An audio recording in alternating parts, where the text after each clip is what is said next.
गौतम बुद्ध कहते हैं, उसके सामने झुक जाती हैं सभी शक्तियां जिस व्यक्ति में होता है। यह सब गुण एक बार की बात है। भगवान गौतम बुद्ध अपने शिष्यों के साथ किसी पर्वतीय स्थल पर ठहरे थे। शाम के समय वह अपने एक शिष्य के साथ भ्रमण के लिए निकले। दोनों प्रकृति के मोहक दृश्य का आनंद ले रहे थे। विशाल और मजबूत चट्टान को देख शिष्य के भीतर उत्सुकता जगी। उसने पूछा, इन चट्टानों में तो किसी का शासन नहीं होगा, क्योंकि ये अटल, अविचल और कठोर हैं। शिष्य की बात सुनकर बुद्ध बोले कि नहीं, इन शक्तिशाली चट्टानों पर भी किसी का शासन है। लोहे के प्रहार से इन चट्टानों के भी टुकड़े टुकड़े हो जाते हैं।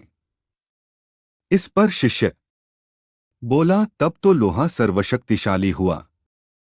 बुद्ध मुस्कराए और बोले, नहीं, अग्नि अपने ताप से लोहे का रूप परिवर्तित कर सकती है।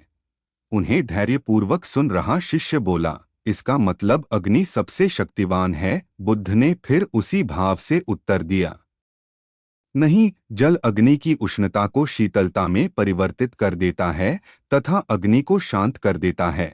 शिष्य कुछ सोचने लग गया। बुद्ध समझ गए थे कि उसकी जिज्ञासा अब भी पूरी तरह शांत नहीं हुई है। शिष्य ने फिर सवाल किया, आखिर जल पर किसका शासन है? भगवान बुद्ध ने उत्तर दिया, वायु का। वायु का वेग जल की दिशा को बदल देता है। शिष्य कुछ कहता इससे पहले ही बुद्ध ने कहा कि अब तुम कहोगे पवन सबसे शक्तिशाली हुआ। नहीं, पवन सबसे शक्तिशाली नहीं है। सबसे शक्तिशाली है मनुष्य की संकल्प शक्ति, क्योंकि इसी से पृथ्वी, जल, वायु, अग्नि इत्यादि को नियंत्रित किया जा सकता है। जीवन में कोई भी महत्वपूर्ण कार्य संकल्प शक्ति के बगैर असंभव है, इसलिए अपने भीतर संकल्प शक्ति का विकास करो।